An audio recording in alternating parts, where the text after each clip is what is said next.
Hello! Welcome to part 2 of drawing red-tailed hawk. So this evening we're going to be working on the tail, and we'll get started a little bit on one of the wings as well. And we may not have as many people this evening because of the historic speech that's about to be delivered by Biden and Kamala Harris. So if you want to watch that and watch this later, it will be recorded, just so you're aware. I will definitely be watching the speech later.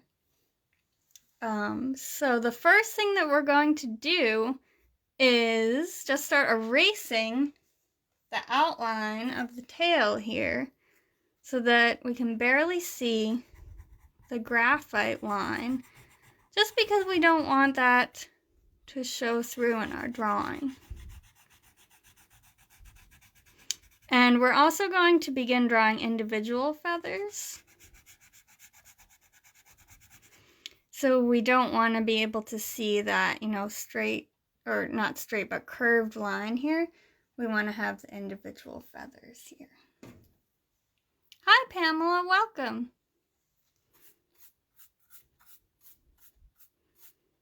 I hope everyone's having a great day and a great weekend today.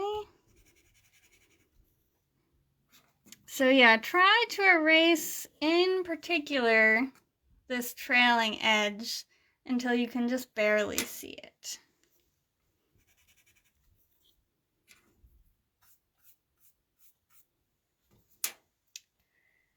And so, birds, I'm just going to draw a little mini tail model so you can see.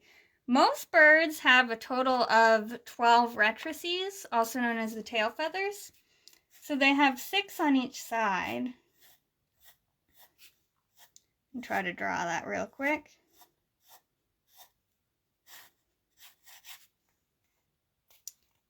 I think I got the right number there. So they have a symmetrical kind of a tail. So it's good to keep that in mind. When I'm drawing these major feathers that are really, really long flight feathers, I do try to count and make sure I have the correct number on there. So the vast majority of birds do have 12 tail feathers. And because this bird is soaring, its tail is going to be fanned out like this. But if a red tail was in a glide, its tail would be more kind of squared off, because the tail feathers would be brought in more, so it's more of like a rectangular shape. And just a reminder, if you have any questions throughout this lesson, feel free to let me know. But the very first thing that we're going to do is draw the outlines of those tail feathers. So I would recommend for this part, if you're using colored pencil, to take a very, very light pencil, but it should also be dark enough that you can see. So I would take something like a cold gray 1, or yeah, something like that that's going to be pretty light, doesn't leave a dark mark, because we're just sketching in the basic outlines of each feather. And I would also get your pencil nice and sharp. I always like to begin, when I'm sketching the tail feathers, with the outer and usually the top edge, and then work my way in. Get to the middle, and then do the same thing starting from the bottom and working in, because it just kind of works for my mind to help me stay symmetrical with it. So maybe that will work for you as well. And you can check yourself again with measurements and make sure, if you have your photo out,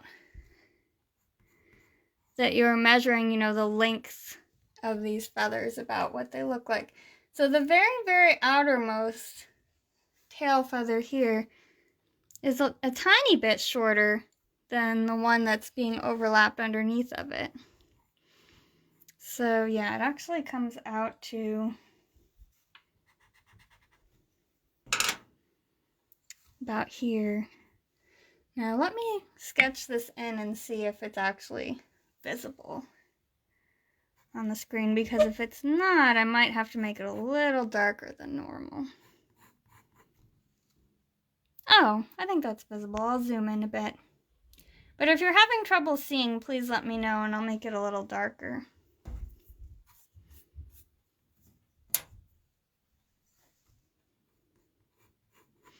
So try to pay attention, and I'm actually going to make an adjustment there, to the shape of the feather. That gets really important with flight feathers. Because the shape of the feather and also the length will define the whole shape of the tail itself. So when you get to this outer part here, it's somewhat rounded. There's like kind of a little bit of a point sort of right there. And then when you look at the next feather, you can see that it is being overlapped by this one here. That's another thing to pay attention to. Pay attention to how the flight feathers are overlapping each other, and the same goes for when you're drawing the wings. And because of the lighting situation that we have going on here, in this photo, you can actually see you can see this part that's being overlapped as well, like the shadow of it, if that makes sense. So you can also sketch that in. And if you want to really get technical, you can measure like the width. And the reason too that it's good to do this with a very light pencil is if you realize that you're kind of crowding your feathers or something like that, you can make adjustments. But measuring can help you out with that a little bit.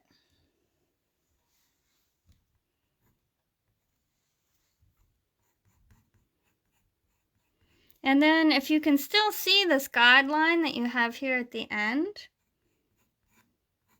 that will also help you to make sure you get pretty much the proper length here. Oh, and I should have even said at the outset, I mentioned this last week too, but hopefully you finished filling in this belly area here, which was pretty much the same as this upper area that we worked on last time. But if anybody has questions about that, feel free to put them in the comments. I've been having trouble sometimes where I don't always see the comments until the end, but hopefully I'll see them. Facebook can be weird. But if I don't see it until the end, I'll make sure to answer. You can also always feel free to send me images of your work, and I'd be glad to critique it or answer questions, anything like that. So I've done 3 there so far. It's also good when you're doing this to think about, okay, so how much do I have left? So try to visualize the number of feathers that you have left to go. So that's the 4th. And they have somewhat of a point here. Let me draw a zoomed in version so you can see.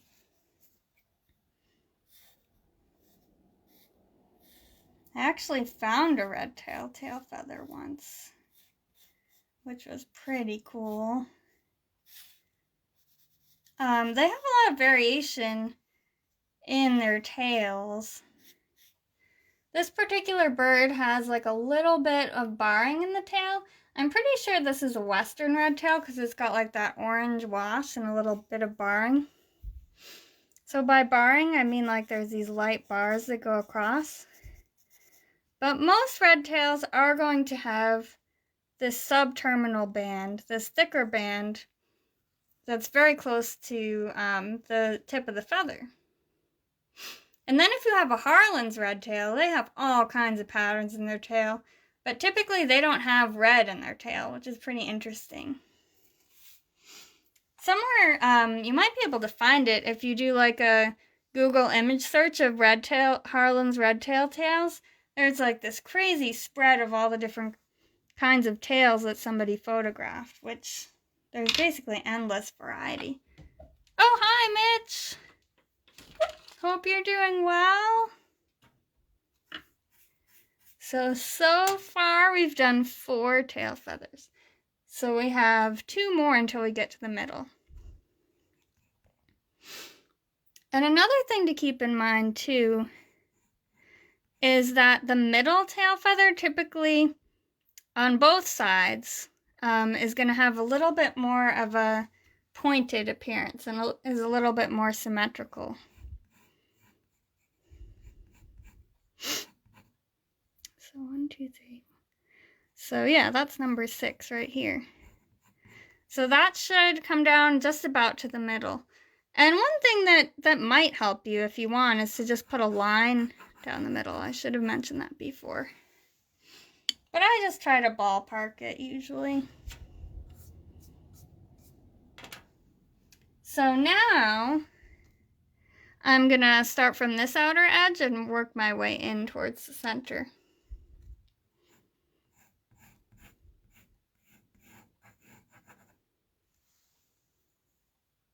And on this lower edge, there's not as much sunlight hitting the tail. So there's not gonna be as much visible overlap. Like you won't be able to see those shadows that you'll be able to see a little bit more on this side. But yeah, more out on the outer edges of the tail. That central vein on the tail feather is going to be like kind of close to the edge. But then as you move your way in, once you get to the inner rectrices, the central vein is going to be more towards the middle of the feather. In case that doesn't make sense, let me draw.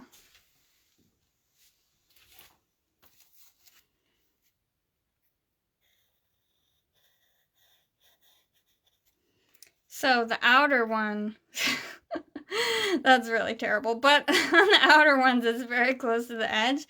But then when you get, here I'll draw an extra, towards the middle, it's going to be more like that.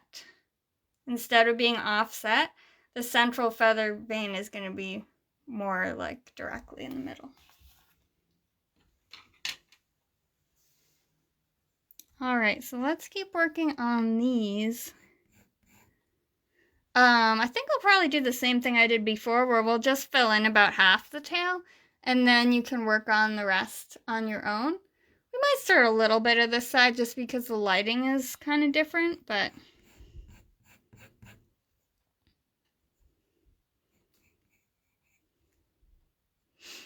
yeah, so it's good to look at the shapes of individual feathers, but also check yourself and look at the shape of the tail itself. So you've got some of these feathers that are a little bit shorter. I need to adjust there still. And then there are ones that come out more to give the tail a rounded appearance here.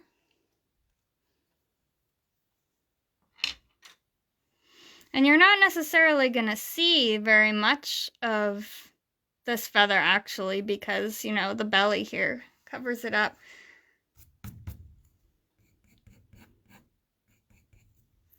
So it's good to try and draw raptors, you know, from all different angles too.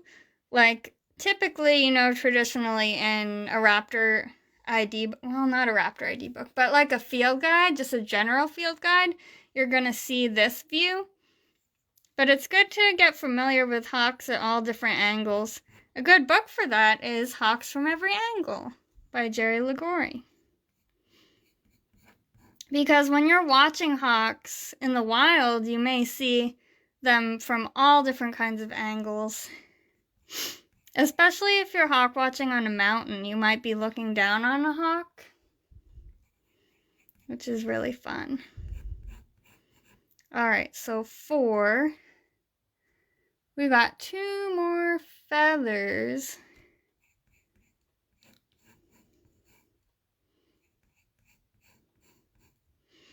And they are kind of overlapping a little bit more when you get towards the middle here. So, all right. That's the basic gist of it. Excuse me. So now we can pick out some colors for the tail. And you'll notice there's a really, really bright spot right up here where it's like cadmium orange. It's really bright. But then there's some areas that are more in shadow. So we can definitely be mixing some colors for this tail. Just a few that I would pick out. Cadmium orange. It's a really nice bright orange. Or something similar to that. And then, let's see. Terracotta is a really good one. Most brands of colored pencils should have terracotta, I think, or something similar. We may want something like this golden brown Derwent pencil. I really like this one. And of course for the barring, it's quite dark, so I would actually just use a black for that. You might want a little bit of dark sepia, so not quite black, when you get to the areas where the barring is lighter. Or just like a dark umber or something like that. Or burnt umber, depending on what kinds of pencils you have. And then I would say, probably going to use a little bit of burnt ochre. So that's a little bit lighter and not as bold as your terracotta. We may be mixing these two together a little bit. They're just like your reddish browns. You might want even a little something darker, or it's actually not darker than terracotta, but it's got a little bit more of a pinkish tone, like this sanguine. And by no means do you actually need all those colors. I will probably end up using them all just because I like to use a lot of colors. But basically you just need like some reddish brown, maybe a little bit of orange and some yellow. Oh, thank you, Mitch. Twitch, I've never used that before. I did start a YouTube channel just because I don't like the setup of Facebook when people try to watch like the old videos. Because it's just like hard to find stuff. So on YouTube it's a lot easier to find my older videos. Oh, and one more color that I'm going to use. Creams for some of the lighter areas on the tail feathers. But yeah, my YouTube channel, I put the link to that on like the sidebar of my page, so it should be easy to find. But I'll definitely look into Twitch also. So I'm just going to start with some of the lighter areas here using this cream.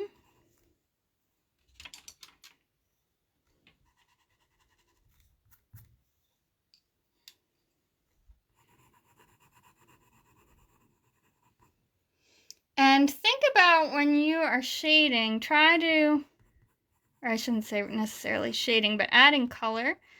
Try to think about the direction that the barbs are going to be going on the feather. And it may help you too to actually put in that central vein first. And you can outline it using like a medium kind of gray. So like a cold gray 3. Something like that. And I get it extra sharp.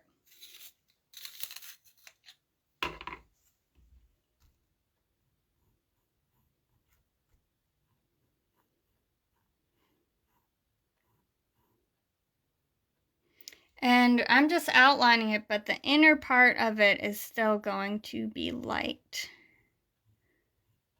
So if you accidentally go into the middle there, you can erase a little bit. I'll even use my electric eraser.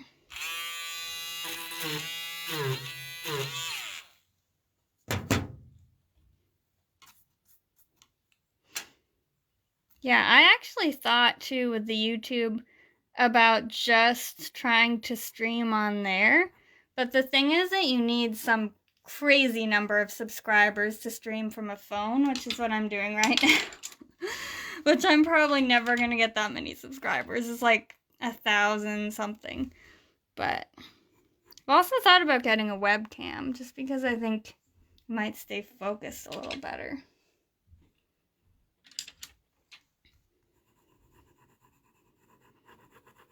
But everything is uploaded from my past videos. So I'm just putting kind of a base layer of this cream, but I'm going to layer over the top of it with some of my oranges. So when I say try to shade or add color in the direction of the barbs, I mean like this. Let me just clarify that.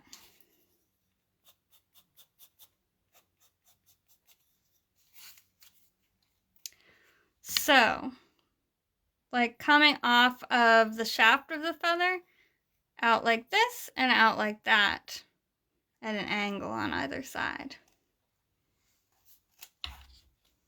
The more you stick to the direction of the barbs, and like if you were drawing a mammal, you'd want to stick to the direction of the fur, the more realistic it will be, you know, because if you take a pencil and go directly across like this, even for a base layer, it will make it hard to maintain the look that you want when you do the layers over the top of it. And you can smooth out that base layer too using a white. There are certain pencils that are especially good for smoothing out. And it depends for smoothing out a layer so that you don't have like the tooth of the paper showing through. It depends on what you're doing. So like with this, I don't want to muddy it up by using gray. But if I was doing something where it was like a really, really light gray base layer, you might want to use warm gray too to smooth it out. For some reason, this particular color works really well for that. And I learned this tip from Bonnie Snowden's videos. She has really great videos for free on her YouTube, and she also has a Patreon. I'd highly recommend those. And the other one that can be good is Cold Gray 1, which is actually the pencil that I use for the outline of the tail feathers. And then just a regular polychromos white, or the other one that can be good too is this luminance white. You just have to be careful because sometimes there will be a layer that will start to look really, really shiny if you use too much of that, which doesn't really matter, but if you don't like that shiny appearance, you might want to avoid using too many layers of the luminance because they're almost like a pastel pencil. The other luminance that I use sometimes is this black one because it will give you like a really, really dark black. I used it on a raven that I did a little while ago, but it did create a lot of shininess. But as long as you don't have it in like harsh light, that's not going to be really picked up on, so it doesn't matter too much. So now I'm going to take this burnt ochre and start adding in the next layer here. I would get it pretty sharp.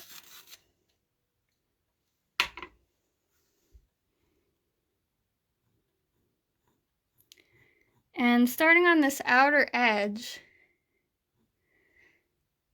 you may want to kind of redefine your outline here using the burnt ochre, because if you look at the photo, there is kind of a distinct outline here. Got a little pencil dust.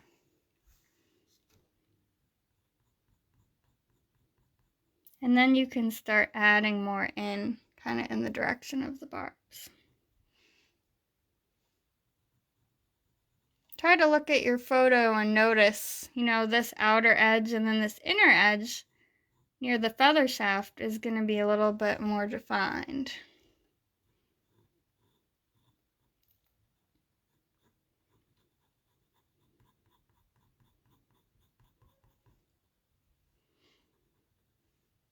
And then when we get out to here, actually, we can kind of stop when we get almost to the end of the feather because there's this really bright spot here. So we want to try and leave that isolated because we are going to add in some cadmium orange too to this area. So then going down here, we can do the same thing, but you'll notice that there's some barring and it's very light barring, so we can actually use this burnt ochre to create those bars.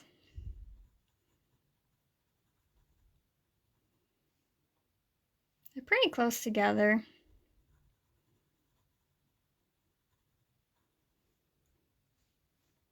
And you don't want to like outline the bars. You just want to kind of color them in, if that makes sense. So by outlining, I mean you don't want to go in and go like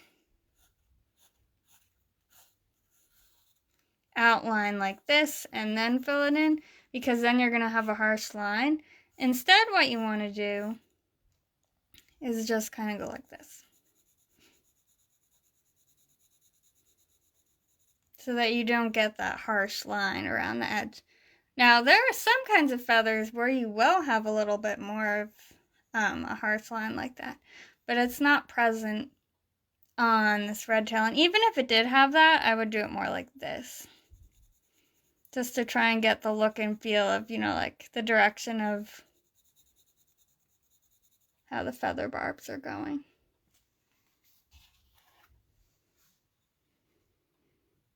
And they have like a little bit of a curvature to them as well. They don't go just straight across. They have like curvature like that. See what I mean? Like it goes up here. It's somewhat subtle, but it's like a U shape kind of.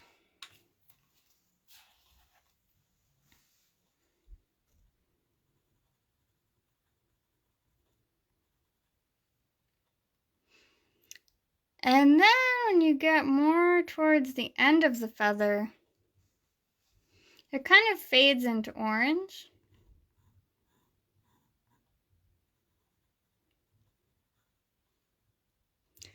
So now we can also go over the top of this with kind of a lighter layer too. And then sort of define that edge lightly as well with your burnt ochre.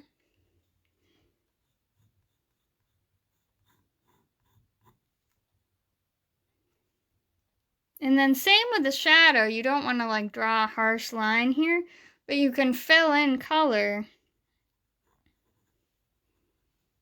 like this, trying to follow what the shadow looks like in your photo. And then lightly go over top, making sure you don't go too dark so that you can still see that barring underneath, which if you need to, you can darken up the barring a little bit underneath.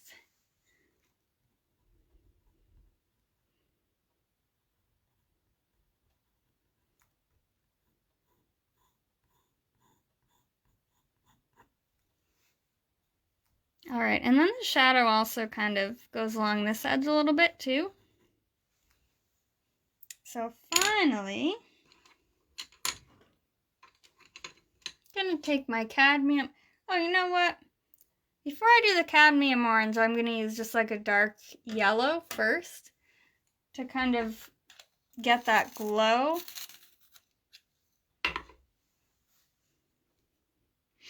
And you don't want to do this too dark. Just put a light layer of yellow in here. And it fades at the end of the feather to basically almost white here. So sort of lighten your pressure as you get towards the tip of the feather too. And we can up this contrast later, but I just want to get in that orange area. Then you can take your cadmium orange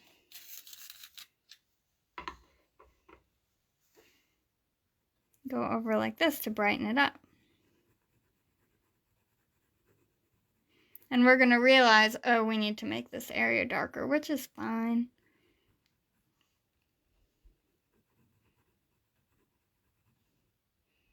And again, go almost to the end of the tail feather.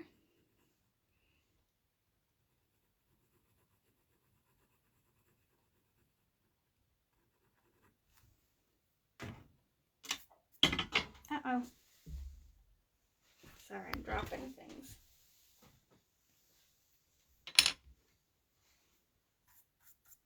Okay. So now we can darken this up using a little bit of gray also. So like a warm gray 4 maybe. Just use light pressure going over the top of this shadow here.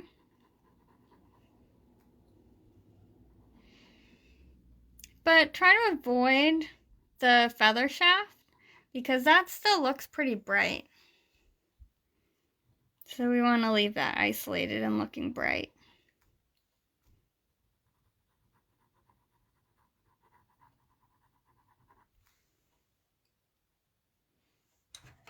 Can also use a little bit of the burnt ochre again, just to darken up some of this barring and some of these other areas here in the shadow. Just kind of up the contrast a little.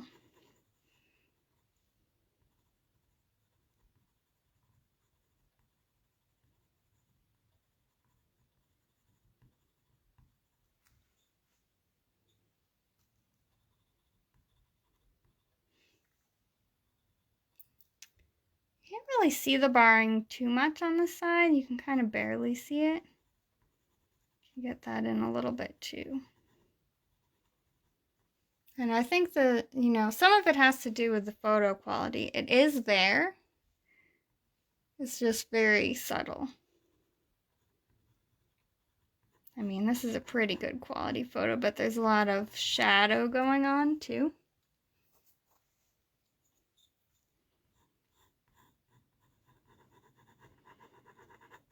This is why I really like getting photos from Pixabay, because they're free and very easy to find things a lot of times.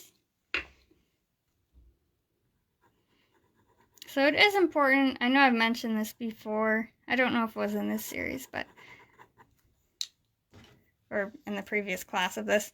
But it's important when you use photos, reference photos, especially if you're selling your work or like showing it online, stuff like that, that you do not use things that are copyrighted in such a way that you can't use them. But Pixabay has a lot of free photos.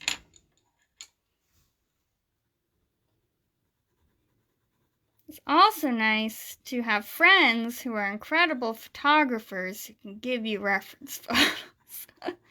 Or take your own reference photos, which... Alright, so darken it up a little bit more here too. You might want to use something like burnt umber. Just add a little bit more darkness in this area. And then gradually this will start to look almost like it's glowing. Which is what you want because it's a sunny day. That's what the lighting looks like here. So then when you get to the last couple of bars here, you can use like the dark sepia. And then for that subterminal band, the thickest one there, I would actually use the black. For these last few.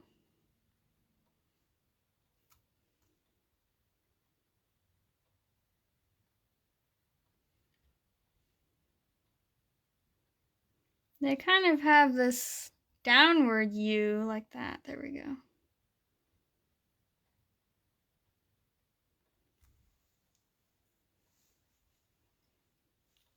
And then you can use a black pencil, really sharp, And just use light pressure at first. Maybe a little bit more medium, and just kind of put in these little lines, almost like feather barbs. Showing where that subterminal band is.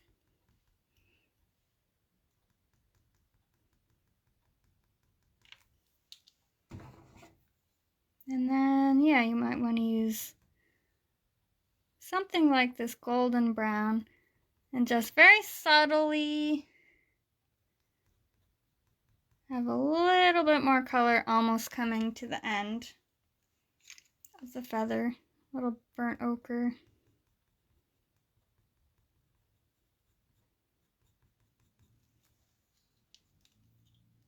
It's doing that thing where it gets fuzzy.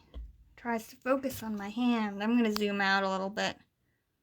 I'm sorry, I hope it hasn't been doing that much. Usually works better if I zoom out sometimes.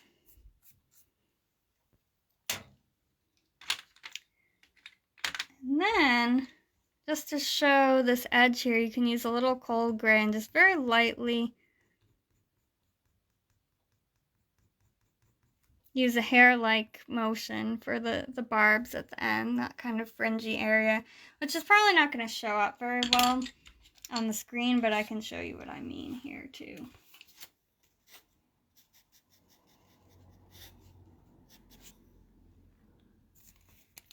So you know you want to have this kind of motion when you get to the end. And then also for the subterminal band, it's going to be kind of like that too. Each time I make a motion with my pencil, I'm just going like this. Okay?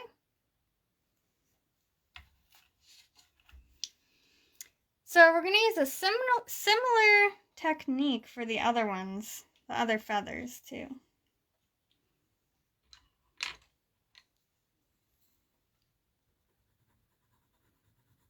You know, if you say, oh, I want to up that contrast more, you can use like terracotta, up the contrast a little more.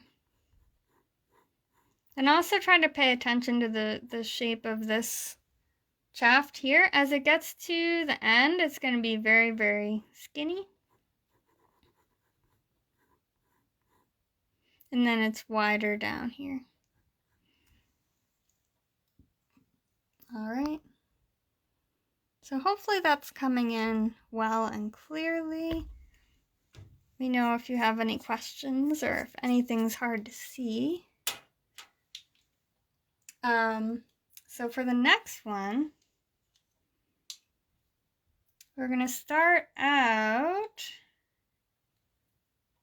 I would say we're not going to use the cream this time because this feather here, you can see the base of it a little bit more and you have more of that going on. But with this one, that's a little bit more obscured. It's much more in shadow. So I would use,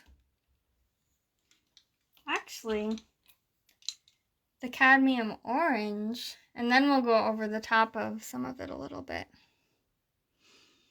And, oh, it's interesting. You can actually not really see much of this feather because you've got, zoom in on it a bit.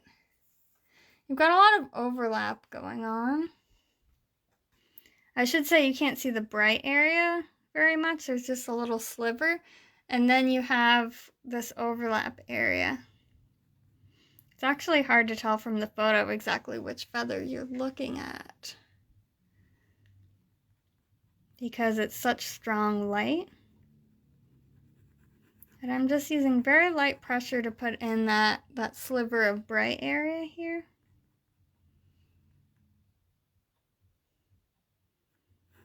And then you have that overlap going on right here.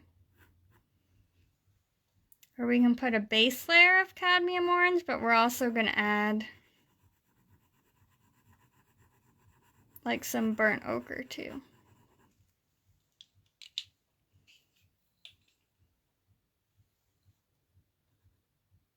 Some terracotta because it's pretty dark.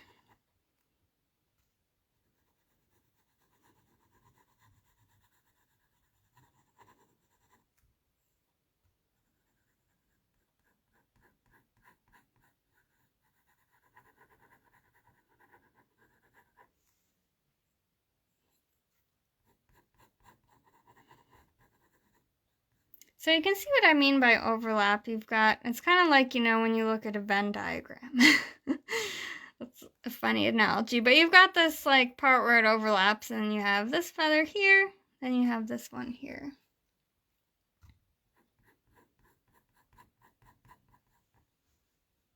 So that overlap part is going to be in quite a bit of shadow.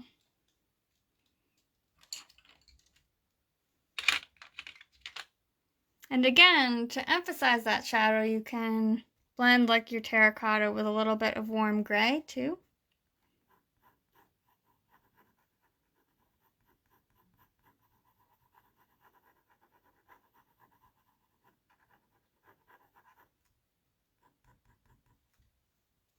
And that will also up the contrast.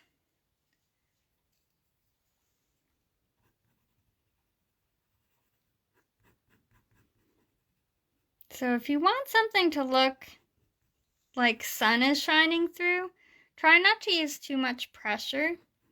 You just want to use light layers. Start light, and then you can make the color a little bit bolder, but not like looking too dark, by just adding more and more light layers very carefully. Alright, so now we can again use our dark sepia. It's right here. And because of this overlap, you can really only see a little bit of this feather shaft here. It's actually kind of like a little bit of dark part there. And then you have a little bar right here. And then a fairly dark subterminal bar here.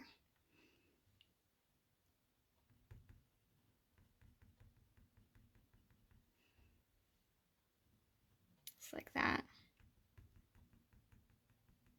And I'm using a black pencil for that.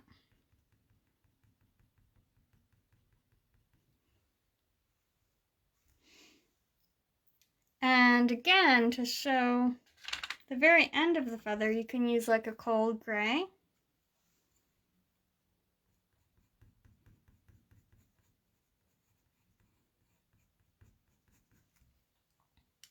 Just very lightly like that. So then, once you get more to these inner tail feathers, you'll notice that the barring is a lot more subtle. And that's typical of a lot of Western red tails. They'll have like some barring on these outer, sometimes like the outer two tail feathers a little bit more. And then when you get in here, the barring is present, but it's not as dark. But of course they vary a whole lot, which is the cool thing about red tails. So again, I'm going to use a cadmium orange. And you can't really see very much the central part of the feather on some of these, but one thing you can do if you're looking at your reference photo, if you're looking at it on another device like a laptop or something, you can put your pointer so that it's in line with the feather you're working on, just to help you as a reference. If you're looking at a printout on a piece of paper, you can like take something like another pencil or something and just put it so that the point is resting on the feather that you're looking at on your printout photo. That way you don't get like lost and lose track of what feather you're on. I find that to be helpful.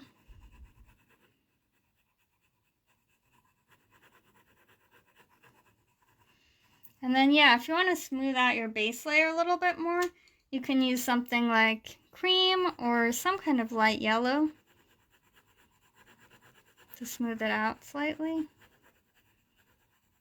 That's another good one for smoothing out, because you know I mentioned the grays before, but you don't want to make it too dark just yet when you're doing the base layer.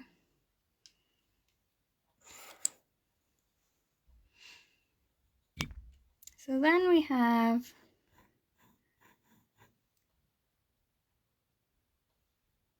have that overlap here.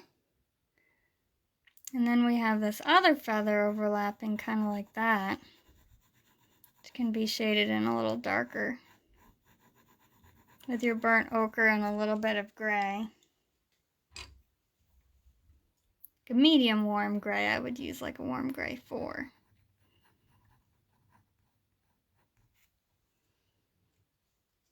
And then again, put in these kind of bands.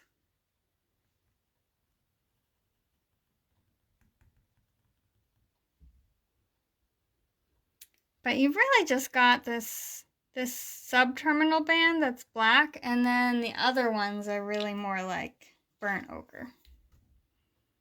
So they're pretty subtle.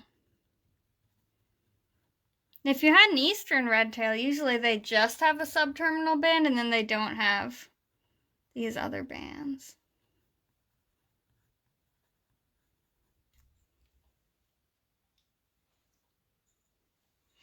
So then as you work your way down here, the feathers do get a little bit darker towards the middle part. And that's because, especially because there's more overlap going on, so of course less light can pass through. So you're going to have more shadow. If there's 2 layers there where there's an overlap, there's going to be less light passing through.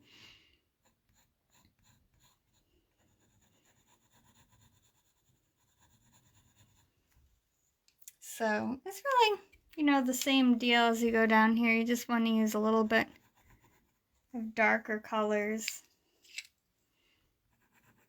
Although it's good to start with a light base, like a cadmium orange.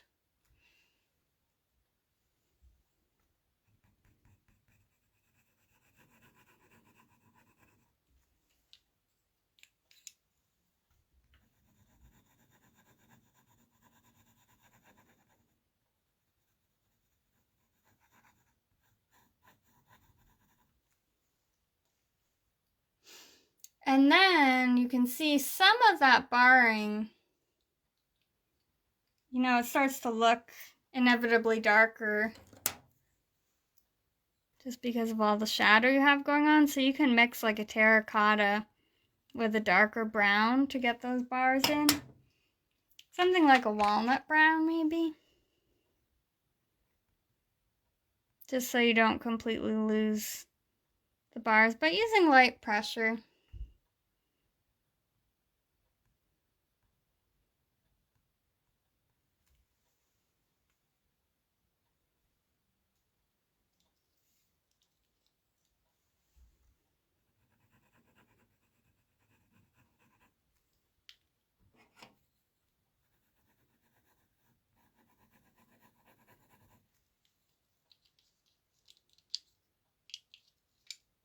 You can also use the walnut brown a little bit in the shadowy areas just to up that contrast a bit. It's a pretty neutral brown, so it'll mix with like the warm grays pretty nicely.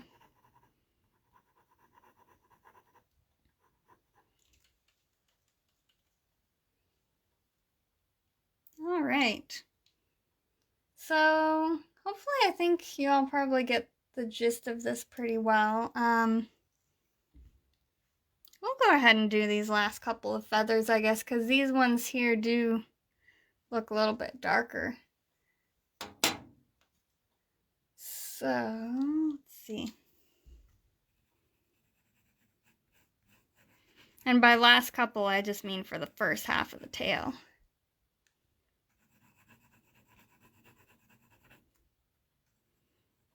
And also, you don't have to do them one by one like this. I'm doing it just to kind of emphasize certain points, but you can also say, okay, I'm going to go through all of them and do a base layer of cadmium orange for all these feathers, and then just keep using colors over the top, which might be a good way to go about it in a lot of cases, because it will help you to make sure, if you want to leave and do something else and come back, you're not going to forget what colors you used.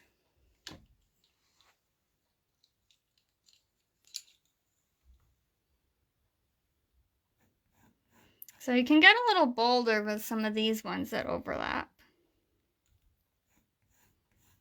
because it's pretty dark shadows here.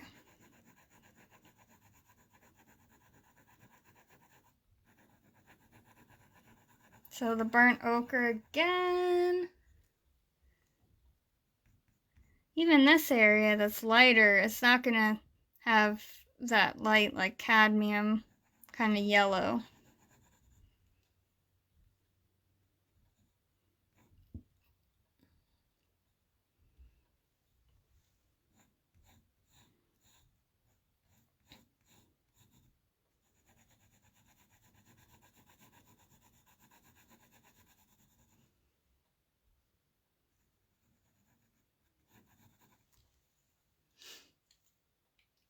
And then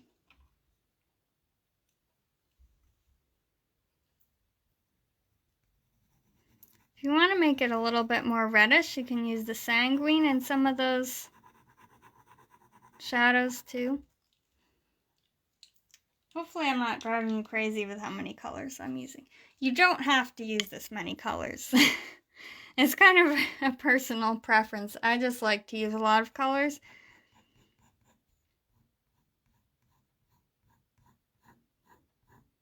And the fun thing about colored pencil and any kind of art is like the more you look at things and the more you draw, the more colors you'll start to notice. You might even start using colors that people wouldn't expect, you know, like using, well, this is a basic one, but like dark indigo for really dark areas, or blue, like where you don't necessarily see it. That can be a good one, especially in landscape drawings. Like blue and your shadows will help to deepen them a lot, like the shadows of trees and things like that.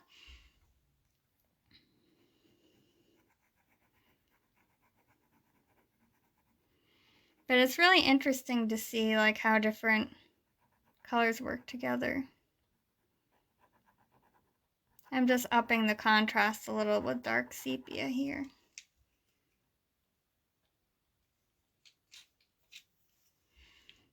And then also when you're doing this subterminal band, try to look at how that band lines up on the different feathers. Because it's pretty much, you know, a line that goes across like this. So you want to make sure you don't accidentally have the line looking too jagged.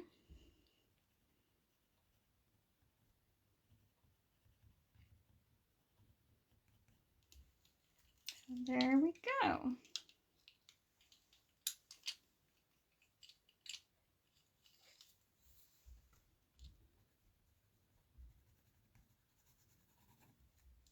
Basically half the tail.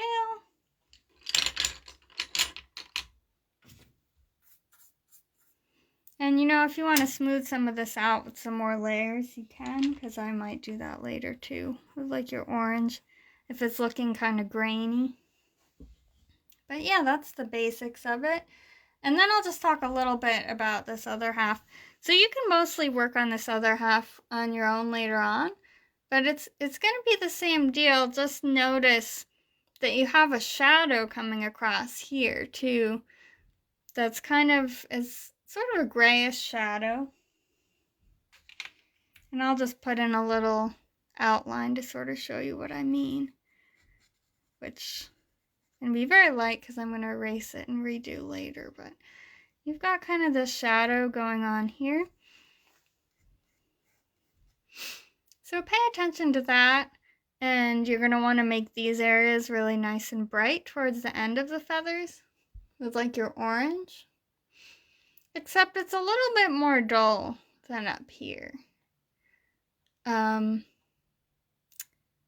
I shouldn't say that. Like the oranginess of it is a little more dull, if that makes sense.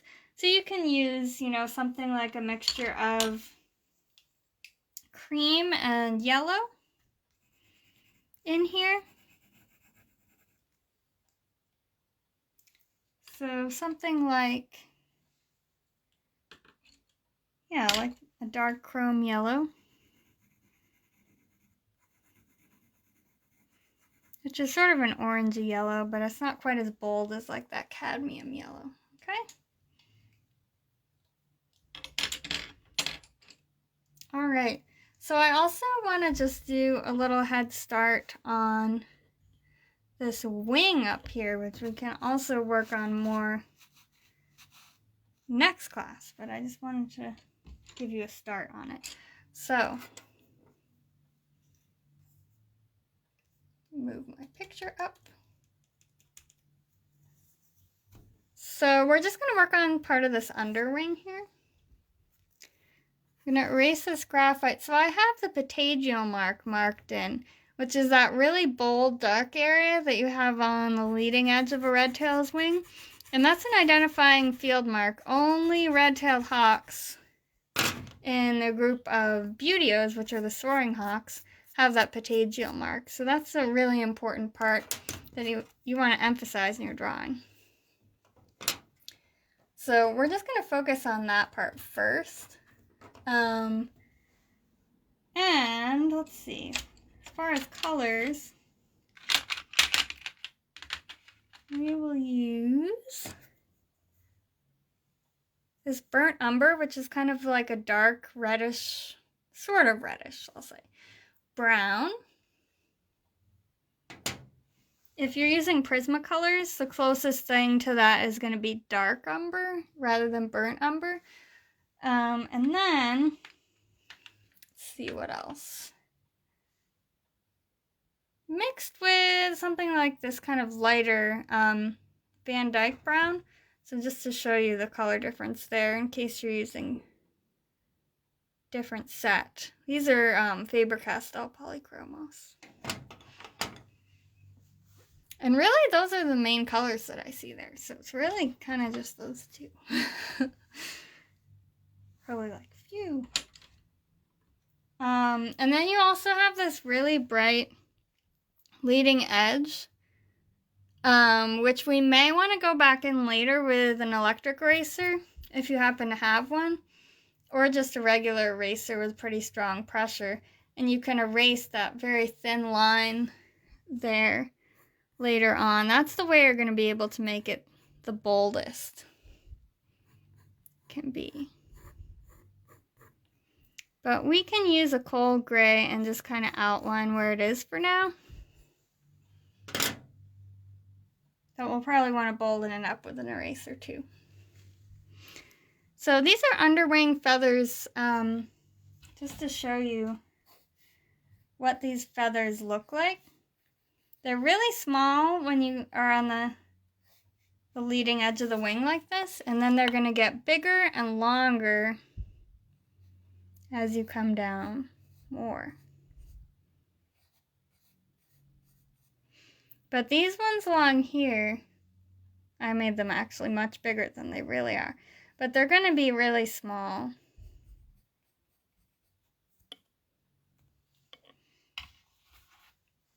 So we just want to keep that in mind.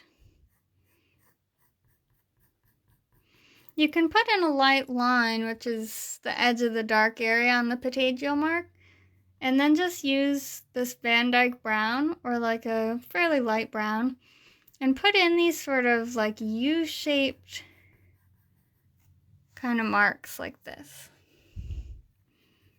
And you can fill them in fairly light pressure. And keep going down like that.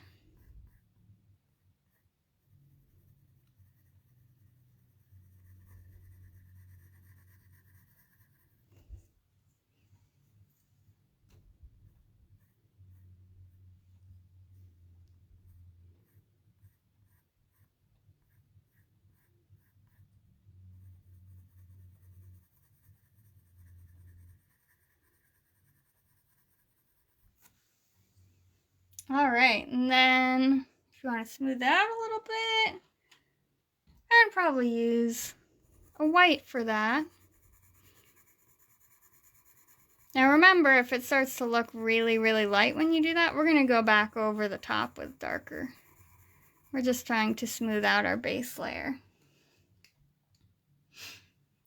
And then when you get to here, you have a very light, compared to this part, the feathers are lighter. So you have kind of one more row of feathers here.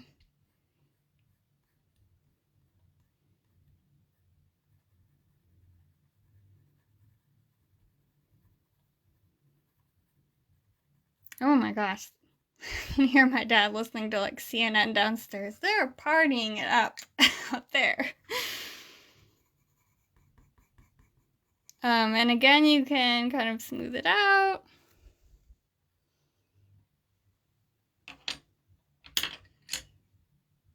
And then take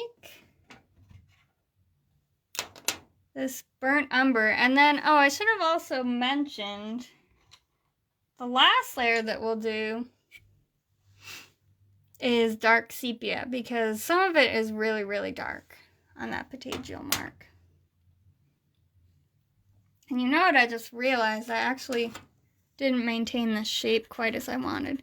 I'm going to erase that a little because it's a little more U-shaped here.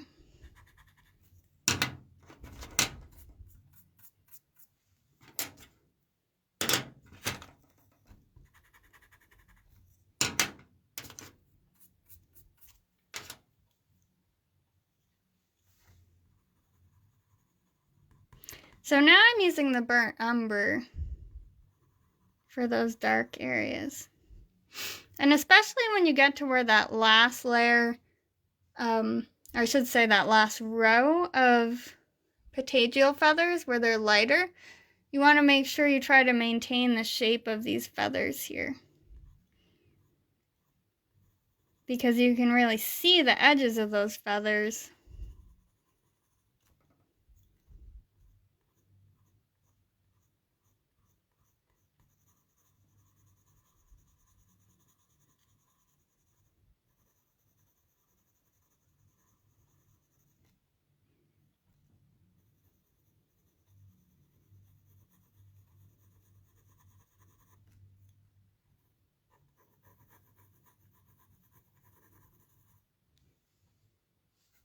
Alright, and there's some kind of lighter areas up here, so you can try to keep this area a little bit lighter once you get almost to that part here. And the reason there's this really bright line right here is because of the shape of the wing. You have this kind of part right here that's almost like, it's like a ridge, so that's going to really catch the light.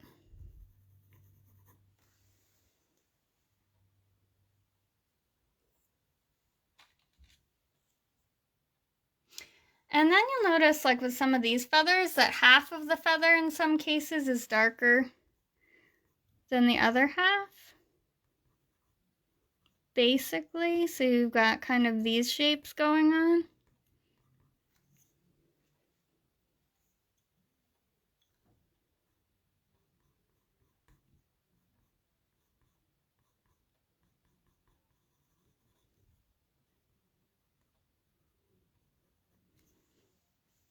Okay. And then you can add a little bit more color like this, just to get the shape of these in, but just very lightly. And then for the darkest areas, you can use dark sepia.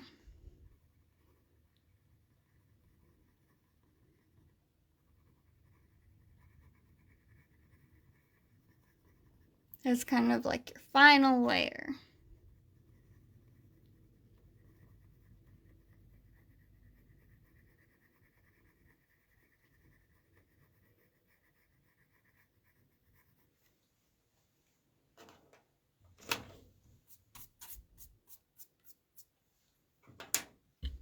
And then if you want to brighten this up, I would recommend very, very lightly putting a little bit of brown, a light brown, like, let's see, like that Van Dyke brown or maybe nougat, and just like along here.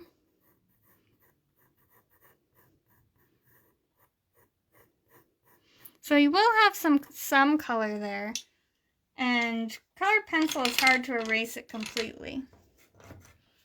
So it's not going to look totally white when you do this, but you'll have a little color down. And then ideally, if you happen to have one, an electric eraser or something like a Tombow eraser, which looks like this, but it's not battery powered. But you can get, you know, more precise erasing going on there. Or perhaps a kneaded eraser, which you can make a little point right there and erase along the line. And then you can just erase that line. If you just have an eraser like this, that'll work too. But you're gonna make the line a little bit wider probably than you want, in which case you'll just have to touch it up with pencils to get some of that dark part back.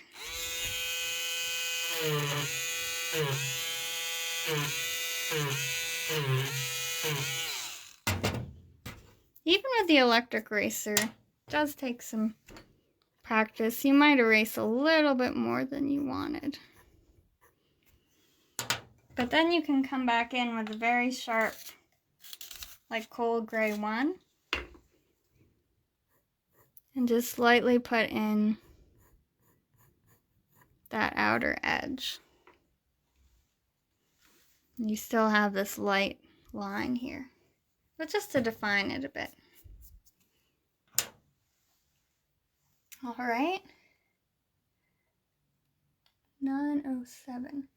Okay, I think we're gonna leave off there, but in the meantime, what I would recommend doing to prepare for next class, if you want, or if you have time, is to fill in the rest of the tail here with color, and then fill in this other patagial mark, which, let's take a look at that. You've got a similar kind of thing going on. It really looks pretty much the same. The only difference is that I noticed looking at this photo, the shape of the feathers is going to be a little bit different because of the angle of the wing. So let me just demonstrate what I mean by that so you understand. So on this upper wing, that patagial, you have the feathers kind of more going straight up and down like this. And because this wing, this is great, isn't it? Okay, that's how you want your hawk to look. You have this patagial that is a little bit more swept. This whole wing is a little bit more swept forward. So the shape of your feathers is going to be a little bit different. They're going to be a little more, have a little more curve around, more of like a wraparound shape to them, if that makes sense. I hope that makes sense. So yeah, a little bit more of a wraparound shape rather than, you know, kind of this head-on view that you've got going on here. All right. And if you zoom in on your photo, you'll notice kind of what I mean. But I'll put in a few of the feathers just to show you.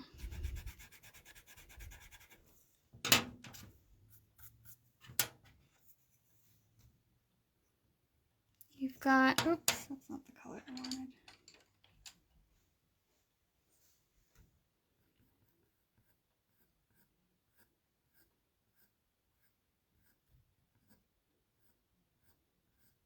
Kind of like that sort of shape going on. And it's subtle. It's more subtle than what I showed you in my goofy little picture. So I just wanted to make sure to be clear about that. But it's got a little bit of curve going on there.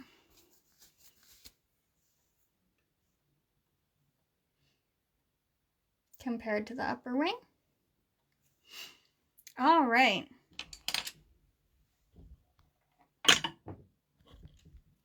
So I hope you enjoyed part 2. That was a lot of fun. Red tails are always fun to draw with their beautiful tails, of course. So I hope you like that. And I encourage you to look up other subspecies and morphs of red tail, like the Harlan's hawks. You know, they have some really interesting tails, and you can practice drawing some other variation going on there. If you think of any questions or you want me to take a look at your drawing and give you some advice, feel free to send me a message, or you can comment on this video, whatever you would like to do. I hope you have a great rest of your day. Thank you very much. And yes, next week, by the way, We'll be having class at the same time, 8 p.m. on Saturday. And as always, it'll be recorded if you can't make it at that time. And we'll be working on the rest of this wing. So we'll be doing like this part. We may not finish the wing because these are really big feathers. But we'll work on the rest of this underwing. And then we'll get started on maybe some of these primaries. We'll see. All right. Thank you so much. Have a good one.